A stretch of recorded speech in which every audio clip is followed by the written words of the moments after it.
What's up, guys? This is the host of No Holding Back, Chris Agnello. As you guys know, Lewis Hamilton is getting up there in age. He's currently 35 years old, yet he's still regarded as the best driver in the world and of the past decade.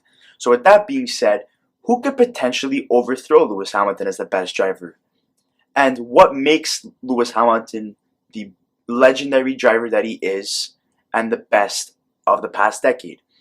With that being said, we have Michael back on the podcast to give his insight and to expand on those questions and give his information on what he has learned over the course of the years watching F1 races. So thank you so much for coming on the podcast today, man. Thank you, Chris. It's a pleasure being here. No problem. So let's dive right into it right now. So who are the upcoming drivers in the F1 that could potentially replace Hamilton as the number one guy? So the first one I have is Max Verstappen. You know, he's 22 years old, and when he first joined Red Bull, they wanted him to be the youngest world champion, and they will get that soon. His teammate before was Daniel Ricciardo, and he's also a really great driver. You know, if you watch his highlights, he always overtakes, and it makes it look easy. And, you know, but Verstappen, he's able to push the car to past its limit. You know, he's able to manage the tires. You know, like the 70th anniversary Grand Prix, Mercedes were having trouble with their tires because it was blistering. Both drivers, Hamilton and Bottas, and Verstappen's tires were perfect, and he was pushing the car in that race because you could hear on the radio the engineer was telling him to slow down a bit because the tires were getting too heated at that certain time. And he said, no, this is the only chance I have to fight versus Mercedes. I'm gonna push it. So he did, and he won the race. Yeah, you know, at such a young age, at 22 years old, he was able to go in for the kill. He wanted to take down the big dog, and that was Lewis Hamilton. He won the race. You know, his car was in better condition, and he took what he wanted, and that was the win. Exactly. And, you know, if he continues this pace, you know, winning the races, he's able to pass Hamilton in the driver standings. He's very close. Yeah, you know, and he has that winning mentality at such a young age. You know, it takes a while or a couple of years, you know, to finally get comfortable, to settle in and eventually become that number one guy. But at 22 years old, he was able to do that. Exactly. My second driver I have is Charles Leclerc from Ferrari. And before Ferrari, he was with Alfa Romeo, and he was doing okay, but Alfa Romeo is not Ferrari. But once he signed with Ferrari and actually sat in the car and drove off with it, he did amazing. You know, Sebastian Vettel, his teammate, is a 4-time world champion with Red Bull.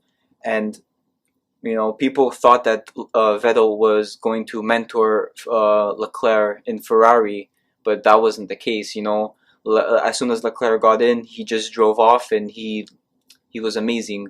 You know, finishing, you know, third, fourth, you know, or even winning races. You know, just leaving Vettel in the back. It's ridiculous how good he is. He basically left him in the dust. If you think about it. You know, Vettel in the last race, I think he came 12th. Or the other one, he came 10th, and Leclerc is in 3rd place, 4th place. You know, there's no comparison. Yeah, in many sports, you know, you see that mentor figure on a team where they have an apprentice, and it takes a couple of years, you know, to develop your apprentice into becoming a consistent guy in the game. And whereas Leclerc, he was able to surpass his mentor, which is very rare. As soon as he got in with Ferrari. So you see how fast his progress was at such a young age, and what his potential is in the upcoming years, and what we could see from him. And, you know, having that potential at such a young age, you know, he has what it takes to potentially maybe be the number one guy and surpass Hamilton. Exactly. And I know everyone who's listening to this is probably saying, oh, but Ferrari. Yeah, Ferrari was good in the past, but now they're in a slump. So just finishing 4th is amazing. So yeah, you know, everyone has those expectations of Ferrari. You know, Ferrari is the best. They have the nicest car. Yeah. You know, they have high expectations. But I think now it's, starting to build from scratch and work yourself up. And I think Leclerc is the right guy to put Ferrari back on the map. And I think we could see in potential upcoming races or maybe in the upcoming years, Ferrari is going to be a top contender. Exactly.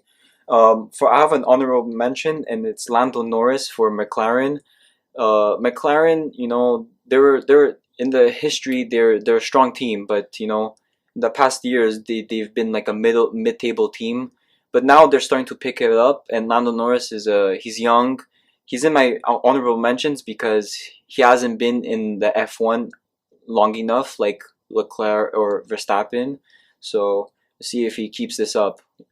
And, at such a young age, being with an average constructor, do you think that he might leave eventually if he continues building on what he has already accomplished? Yeah, it's very possible. His teammate Carlos Sainz is actually going to Ferrari next season, 2021. So you never know who comes and goes. Yeah, when you're an up-and-coming talent and you're one of the best in the game, it's you're always going to get big offers from the best. So I wouldn't be surprised if he eventually leaves them and goes for a top contender like Red Bull, Ferrari, or Mercedes once Hamilton eventually retires. So with that being said, will Lewis Hamilton be overthrown once he's retired, or when he's still competing during his last stretch before he retires? I think it's gonna be his last stretch. He's not gonna be winning everything. Verstappen is already right behind him in the standings, so it could be literally like in the next few races where Verstappen takes first, or next season. Maybe if when Ferrari starts getting their shit back together, Leclerc is gonna start picking up his pace, and so it's not gonna be when he retires. It's gonna be soon. Yeah, so from what you're saying, from what I'm trying to understand here, is Verstappen is the guy that's Yes. gonna overthrow him. Yes, most likely he's gonna. Red Bull, they have a Honda engine versus Mercedes using a Mercedes engine. It doesn't sound great, but it looks like Honda has been doing them good. Yeah, you take an amazing driver, put him with an average car, you never know what he's capable of doing. And look what he's been able to accomplish so far. He already beat Hamilton in the past race. Exactly. So that's fantastic. And, going back to Lewis Hamilton, what makes him the best driver in the world right now and in the past decade? I'm gonna get a lot of hate for this, but I think he's winning because of the Mercedes car right now. I'm not gonna say Hamilton is a bad driver, but he also has the car to win. But in the British Grand Prix, at the end, his tire broke. One of his tires broke, and he was driving on 3 tires, and Verstappen was right behind him. But Hamilton won the race, but he had that 30-second gap, so he had that car to get him where he was. So if he made a mistake or something happened, technical failure, or as a car the tires breaking, he had that gap to win the race. So potentially what you're trying to say is that if he had a lower end car, he would have lost the race. Yeah, for sure, 100%. Well, it's totally understandable, he's at the last stretch of his career, he doesn't really have much to prove left, so, maybe he's regressing a little bit as well. You could, think about that as well, because once you get older, you're not always in your prime anymore. You're not able to accomplish what you once were able to accomplish. Yeah, exactly, and I think, he already proved himself, he's right behind, honestly, to Michael Schumacher, and 150, tied with 155 podiums, and he's still racing, so he's gonna pass Schumacher in that, and winning races. So he already proved what he had to prove, and I'm gonna say it. He is the best, but he also has the best car. Yeah, and I think a lot of people are in totally agreement with you. And as you said, you rank Hamilton below Schumacher. So where would you rank Lewis Hamilton on the all-time list? Michael Schumacher, I'm going to say that Michael Schumacher is going to go above Lewis Hamilton because when he was driving Michael Schumacher, yeah, he won races with Ferrari, but he also won with Benetton, and they used a Ford engine. But Benetton is not an F1 anymore, so Yeah, I would say that both those guys are in the top three contention for the best F1 drivers ever.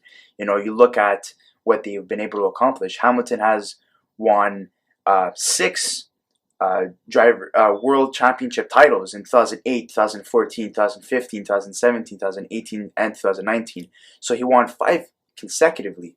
He has 87 wins. He's tied with 155 podiums with Schumacher, and he has a total of 3,538 career points. Whereas Michael Schumacher has won the World Championship title 7 times in 1994, 1995. So that's 2 years consecutively, and then 5 years consecutively in 2000, 2001, 2002, 2003, and 2004. He has 91 wins. He is tied, obviously, with Hamilton, like I said, with 155 podiums. He has a career of points of 1,566. He has won the most Grand Prix with 91, and won the most races in a single season with 13. And, a lot of people love, Schumacher because he represented Ferrari in the glory days, the mid 90s, and then once again, all those wins in the early 2000s, and then he eventually retired, came back, yeah, joined Mercedes, and that's where the rise of Mercedes kind of came in. Yeah. People started recognizing Mercedes, and then after Schumacher retired, you have Hamilton coming in, and it's just fantastic what Mercedes has been able to accomplish. Now they're the number one constructor over Ferrari, which is if Yeah. you think about it, you go all the way back all those years, and you would tell somebody that, people would laugh at you because Exactly. Ferrari is made to be the number one car. And what's funny also, back when the F1 just started, there was a Williams team, and they were like a Mercedes now, winning all kinds, and now they're literally last place with 0 points. You could just see Yeah, you see over the decades, what a constructor is able to accomplish, and sometimes they regress horribly, yeah, and then sometimes they are able to pick up their game and increase with time. Yeah, so there's always teams that's gonna have their rise, but they're always gonna fall. Like you said with Ferrari, they were dominating, and now they're in their slump. But they're probably gonna get their feet back together and be one of the top. Of course, and moving on is do you think Lewis Hamilton will eventually change constructor before he retires? That's probably if Mercedes stays at the top. I think Lewis Hamilton winning all the time. He's a world champion, so he's gonna want to win. He's not gonna want to stay at a mid-table team just for get points at 5th place or 10th place. Might as well retire at that point. Exactly. He proved himself. He's been winning, and he's gonna stay with Mercedes only if they could keep up their good work. And not only that, but they haven't been in discussions with an extension right now. Yeah, exactly. He said he doesn't feel right. The pandemic going on, millions of people have lost their jobs. He doesn't feel right signing millions of dollars, a contract worth millions of dollars. Yeah, not only that, he even quoted that that he rather give up his career of being an F1 driver for equal rights rather than tying or surpassing Schumacher's title for the most world championship titles, which is it's astonishing, and it takes a lot of leadership and balls to do that, especially when you're on top of your game. Exactly. Yeah. He already proved himself. He has nothing more to prove. He is top 3 of one of the best F1 drivers. Yeah, and I don't think he's at a point now where it's about passing Schumacher. I think maybe he feels that he's tied with Schumacher. Maybe he's okay with being a little bit, behind Schumacher in the all-time list. And honestly, honestly, as an athlete, you'd always say to yourself, "I want to be the best of the best." If you're going with that Michael Jordan mentality, but I Yeah. think he's happy of what he's able to accomplish. He's very appreciative, and moving forward. And I think now is the time, this last stretch. Even if he doesn't continue driving and doesn't sign a contract extension with Mercedes, I think it's time to pass up the reins to somebody else. And just to end off this episode, if Lewis Hamilton were to change constructor in an ideal, fantasy world, where would you like him to end up?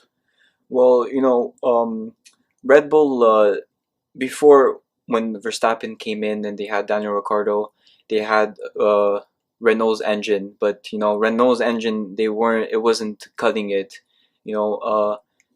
As soon as Ricciardo left, they got Honda, and people were questioning Honda. You don't see Honda in the F1 car, but it looks like they've been and they've been doing great with Honda. And I think if Red Bull keeps it up like this, he could probably go to Red Bull, or Ferrari. If Ferrari starts picking it up, everyone would love to see another world champion drive a Ferrari car. There's been a history of world champion drivers driving Ferrari.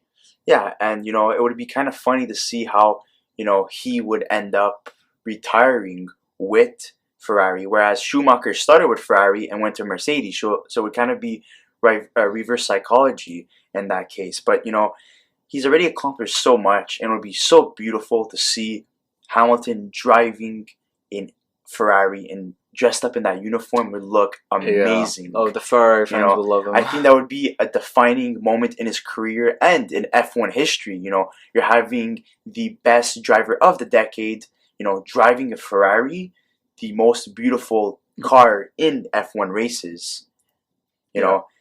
And with that being said, I wanted to thank you so much for being on the podcast today. It's been a pleasure to give your knowledge on Lewis Hamilton and upcoming drivers, and I'm really appreciative, and I learned so much from having you today. Yeah, thank you. You're welcome. And is there anything else you would like to say? Yeah, I would like to add, whenever there's a young up-and-coming driver who shows, potential to become one of the best drivers or has accomplished many spectacular things at such a young age, they're often compared to Michael Schumacher, who is the ideal F1 driver.